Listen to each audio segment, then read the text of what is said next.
वळूयात अन्य काही बातम्यांकडे. राष्ट्रवादी काँग्रेसचे नेते हसन मुश्रीफ यांना समरजित घाडगे यांनी चांगलाच धक्का दिला.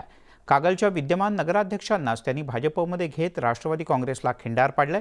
विद्यमान नगराध्यक्ष माणिक माळी आणि माजी उपनगराध्यक्ष रमेश माळी या पती पत्नींनी कार्यकर्त्यासह भारतीय जनता पक्षात प्रवेश केला आहे. जसं त्यांनी आपल्या भाषणामध्ये उल्लेख केला, हे मूळ आमचेच पार्टीचे. त्यावेळी काय परिस्थिती निर्माण झाल्या तेव्हा त्यावेळी ते निर्णय त्यांना घ्यावे लागले आणि आज ते परत मूळ गटामध्ये आलेत आणि आता मूळ गट भाजपमध्ये आहे म्हणून ते भाजपमध्ये आलेत, असंच विषय आहे. पण ते परत आपल्या कुटुंबामध्ये आलेत, त्यांचं मी स्वागत करतो.